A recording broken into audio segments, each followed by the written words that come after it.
what does Jewish music mean to me? It's very much these days, I mean, and let's talk about, I mean, I prefer to talk about Yiddish music more specifically. I mean, and I also, I mean, I often use the word Yiddish music rather than klezmer music. Actually, back at the very beginning of all this, you know, in the 70s, the mid 70s,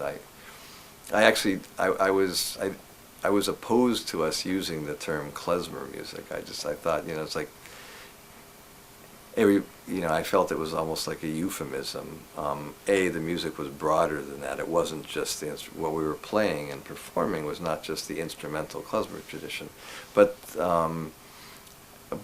it was the music of the Yiddish world. You know, I mean, it's a wonderful, I mean, a very rich musical idiom that includes, I mean, it has vocal genres, spiritual or religious folk music. I mean, it's got folk songs, the folk song tradition, ballad traditions, I mean, work songs and all that sort of stuff. It's got this whole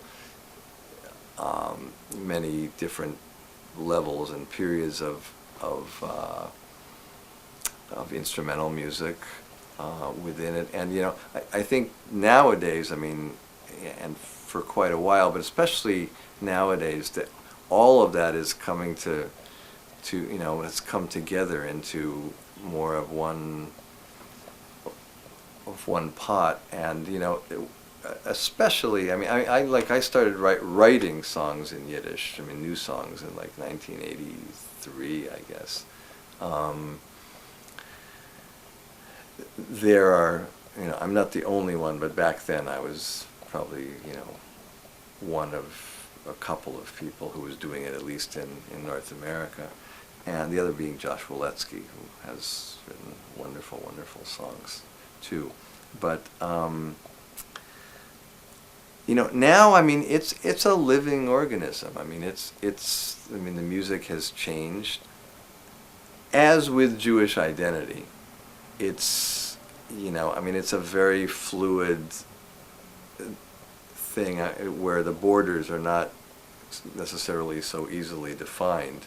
It's important to remember that, you know, historically, not only Jews have been involved in Jewish music, also examples being things like, you know, mixed klezmer bands of Jews and non-Jews. I mean, especially in the Hungarian and Carpathian area, but not only. But, you know, to me, a sort of,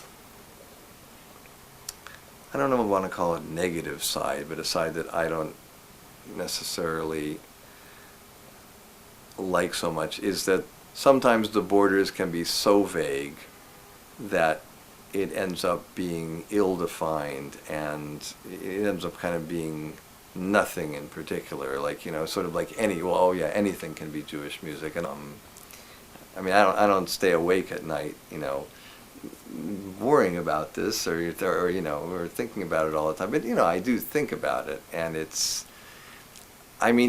just an ever ongoing process of kind of, you know, negotiating these questions of, like, you know, who's a Jew, what's Jewish, you know, what is Jewish music, how these things are determined by you know, historical questions, political questions, economic factors. You know, I mean, there's a lot that's been part of the klezmer revival that has to do with economic factors too. You know, why did it become so popular in Germany? Why Germany? How did it happen? You know, what are the socioeconomics of Jewish music in North America? What's different? That's for another time.